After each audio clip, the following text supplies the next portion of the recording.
ngày đi nhom nom côn phò tầng pin nè bao nhom mà cắt sỏi sạch mà đòn phụ từ chỗ hiện đại chẳng tới không ai khu ta sọ về cái lại này nhom nom côn mà cắt ấy có chia cái lại môi môi để nhom thọp cắt là hô tăng bị đau mau chỗ buồn phèm cho năm ấy xong bây giờ côn có chỉ môi hoặc cái lại chiêng đừng buồn phèm cho năm đây nhom cắt tăng vi chuyển hoàn ổn mạc nơi dụ pi cho năm là hốt mà đo hàng ấy bên nào dụ 7 cho năm ấy chẳng chỉ môi hay cái lại nắng muôn máu to dương nạt muôn đặt mầm nhóm nhom nạt còn muôn phèm tha sai thử một cát rồi có thằng ngày thử một cát chẳng bèo còn muốn đi con phò tivi và nhom hiện lục là po in tích lên trơn và cái nhỏ nhỏ bong là hồ đó tập he đa tới trên tới khé cứ nhỏ ô ban là nhỏ và lại thêm đồng đồng tụ ở trong trên nhà đôi chụp bùi chẳng bàn tay bê khác có dương ham tới ham cái bê khác có ọt bùi để ra cái để nhỏ đi và lại đi vài lên chỉ rò môi để mình miền cái đấy xong chẳng hay dương ọt ai ham đi xem nhóm á nhưng mà ai ham thằng ọt bị gì có thằng bạc lại nè để khẩu chú dương có phèp bàn tay cái bạc lại khi đi vài dùng môi nâng bông mùi bốn dương bắt đầu gọi lên của ròm bị là cùng nghĩ nâng cao miền đây bên này nơi là hiến cứ ban lên sau những khi này tai này phía trên mà khéo ban lên sau chẳng đôi gì chết đấy nơi cái lại cắt sỏi chẳng cứ quặp lại khi đi sang người ta biết là chiên cắt ở trong bàn ở trong thời bàn tay để sa chiên qua đời mình sợi chỉ từ to lấy để sa squat như dù đây chẳng chỉ môi bị chạm chẳng tiết tiết đấy côn phò bò mà nhóm ổn mát bàn cắt sỏi hao vậy ở lấyนี่คือการหาvậy vềการหาคือមានតម្រងបែបហ្នឹងឯងខ្ញុំស្រឡាញ់មុតសក់ប៉ុណ្ណឹងឈូសងខាងឯសាអញ្ចឹងកូនប្រុសទី2ក៏ដូចគ្នារៀបចំឲ្យឡើងកាត់ហ្នឹងគឺកាត់ដូចគ្នាដែរអញ្ចឹងឥឡូវដល់ពេលវិញកូនប្រុសទី2ហើយឈ្មោះទីទីពេលអ៊ុនទីឡើងកាត់គឺអនម៉ាក់ដូចចាំមើលចាំលេងមួយម្ដងអញ្ចឹងលេងតែម្ដងសងសឹកទៅមកប៉ុន្តែមិនមែនសងសឹកដូចវាយគ្នាទេគឺសងសឹកបលែងគ្នាដូចជពុលអញ្ចឹងអ៊ុនទីក៏កាត់យកម៉ូនហ្នឹងប៉ុន្តែសក់អន្ទិះមានតម្រងខុសពីអនម៉ាកសក់ខុសគ្នាសក់អន្ទិះយើងថងអត់សូវមានម៉ូតអលោកអីឡើងមកលើអញ្ចឹងការកាត់ហ្នឹងគាត់ថាឈូសដូចគ្នាប៉ុន្តែសក់ផ្ទៃខាងមុខហ្នឹងគឺអត់អាចបកឡើងដូចអនម៉ាកអីយកមកម៉ូតស្អាតទេតែគាត់ថាម៉ូតមួយបែបស្អាតរបៀបបោះអន្ទិះផ្សេងអញ្ចឹងមើលទៅពេលលពឹសសម្បីតែអង្គុយកាត់សក់ក៏នៅអត់ស្ងៀមដែរមាត់ហ្នឹងនិយាយរហូតនិយាយសក់ចចេចបបាច់បបោចលេងរហូតហើយទីទៀតហ្នឹងកាត់ហើយជាមួយទៅពេលកាត់ហើយខ្ញុំនឹងបង្ហាញថាអូម៉ូតសក់របស់គាត់ទាំងពីរនាក់ហ្នឹងគឺស្រៀងគ្នាទេតែគាត់តែខុសទម្រង់តិចតួចហើយខ្ញុំក៏កាត់ដែរពេលដែលខ្ញុំកំពុងអត់ថតនេះខ្ញុំកាត់ហើយទៅដល់ខ្ញុំកាត់មុនចង់តទៅខ្ញុំកាត់បានអូនម៉ាកកាត់តពីអូនម៉ាកបាននោះទេចឹងលើនេះចាប់ដើមសេរីបានតម្រឹមតិចហើយពេលដែលកាត់ហើយគាត់ក៏ពេញចិត្តកូនខ្ញុំទាំងពីរហ្នឹងគាត់ស្រឡាញ់ម៉ូតសក់កន្លែងបែបហ្នឹងហើយក៏ស្រឡាញ់ការកាត់នៅជាងកន្លែងហ្នឹងគាត់ថាជាងហ្នឹងកាត់លឿនណាប៉ាកាត់ល្អអញ្ចឹងណាហ្នឹងហើយ1 2 3កាត់សក់ហើយហត់មកចូលសួរដល់មកបំសក់អត់ដែរយើងកាត់សក់ហើយជួយដៃអូកាត់សក់ហើយអូខេកាត់សក់ហើយឥឡូវមិញដល់ទៅកាត់ហើយប៉ាកាត់ដែរប៉ាកាត់សក់ហើយដែរដូចគ្នាដល់អញ្ចឹងហើយយើង Let's go ទៅផ្ទះទៅហាទឹក No ទៅវត្តម៉ោង3យើងទៅវត្ត Let's go យើងទៅតាកូនសុំទៅផ្ទះទៅសម្រាប់សិនណាប៉ាអូខេសម្រាប់សិនចាំមកម៉ោង3អូខេ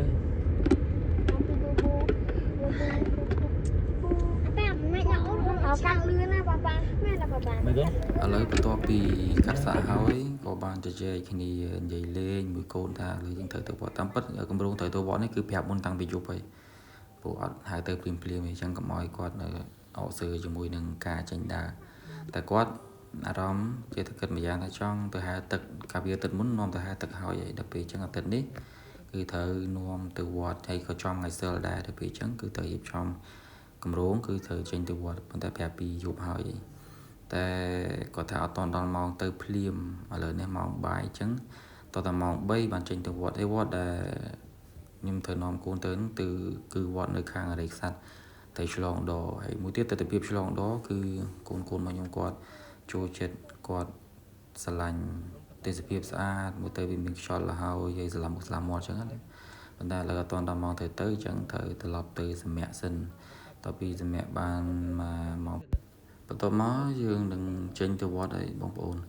នៅវត្តហ្នឹងទេសភាពស្អាតមួយបែបលក្ខណៈសុខស្រែអញ្ចឹងណាហើយទិដ្ឋភាពឆ្លាស់មុខឆ្លាស់មាត់ណាហើយការរៀបចំរបស់វត្តក៏ស្អាតការរៀបចំគឺរៀបចំអស្ចារ្យតកាវត្តរៀបចំ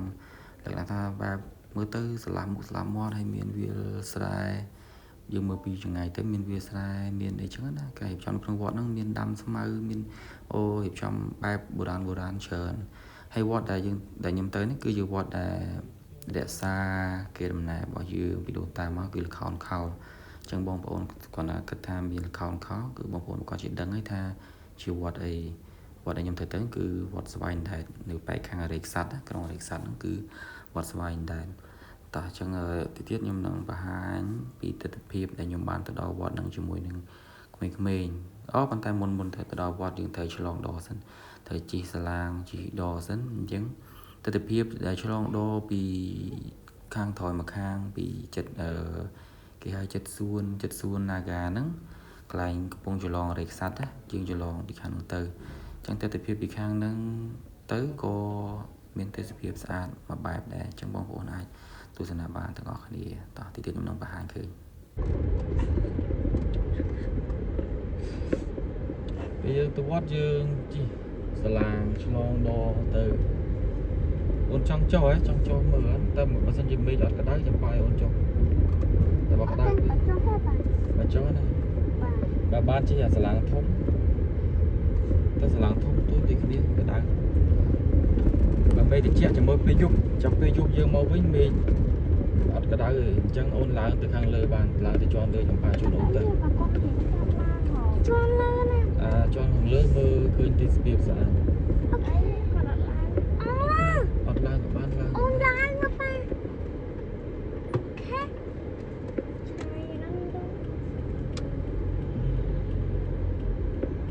ឡើងក៏បានអត់ក៏បាន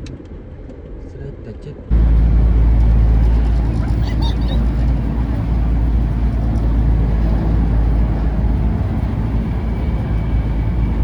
lại cái bạc lại là con bạc á nhỏ xa đấy cơ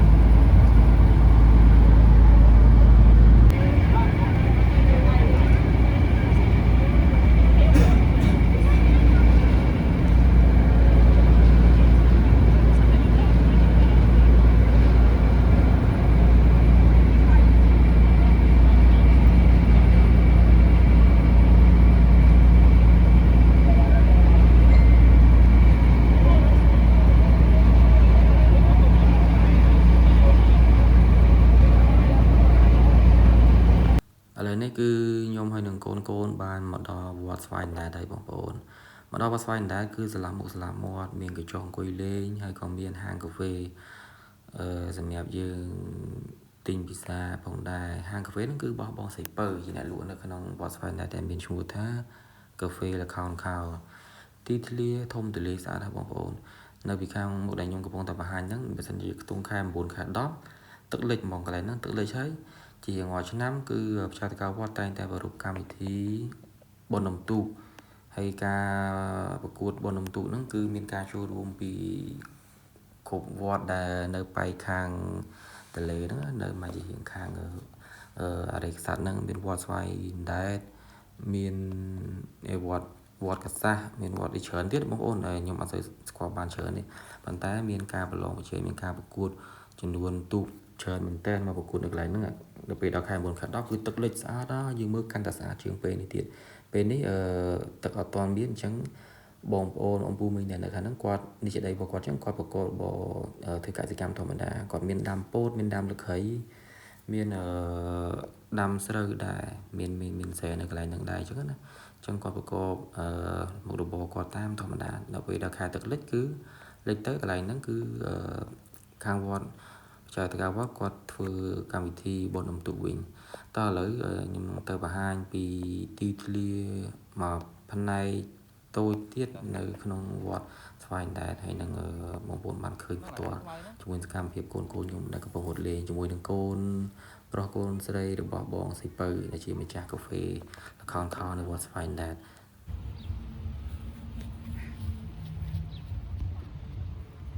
តោះតលេតមក បងប្អូនឃើញនៅខាងមុខខ្ញុំនេះតបខំហ្នឹងគឺជារោងទូករបស់វត្តស្វាយដែរក្នុងហ្នឹងមានទូកដូចជា3ទូកដែរដែលសម្រាប់យកប្រកួតប្រជែងនៅថ្ងៃបុណ្យនំទូក